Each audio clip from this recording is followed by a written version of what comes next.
Hai semua, hari ini saya nak masak udang masam manis. Kita masukkan bahan dia dulu, halia, bawang putih, cili merah. You orang boleh guna cili hijau. Ni bawang besar merah.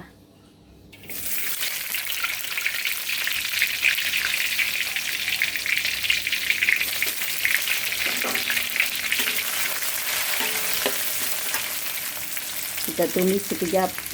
Lepas itu masukkan tomato.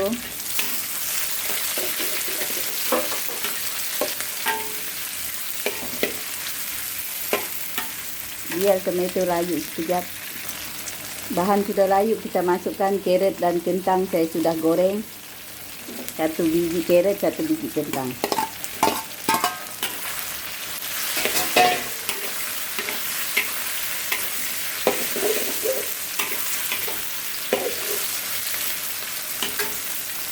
Masukkan 1 sudu serbuk cili, sos cili, sos tomato, lebih kurang dalam 2 sudu, masing-masing 2 sudu makan.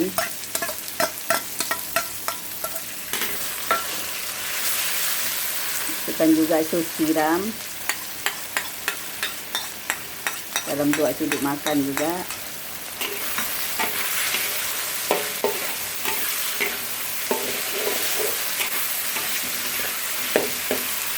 Masukkan ini air rebusan kulit udang sama dia punya kepala tadi. Dan biar kentang sama carrot itu betul-betul masak. Kita biarkan sekejap. Kentang sama carrot sudah masak, sudah empuk. Kita masukkan garam dan serbuk perasa.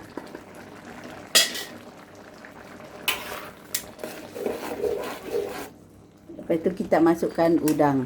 Udang kalau you orang nak buang kulit boleh, tak nak buang kulit pun boleh. Kalau you orang nak goreng dulu pun boleh.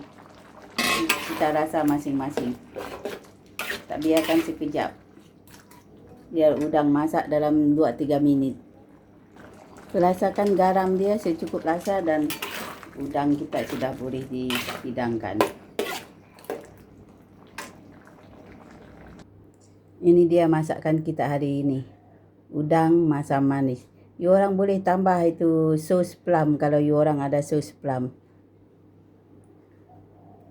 Kalau you orang nak lagi manis, you orang boleh letak gula. Saya dah letak dengan sos cili jadi dah cukup lah gula. Okey, terima kasih.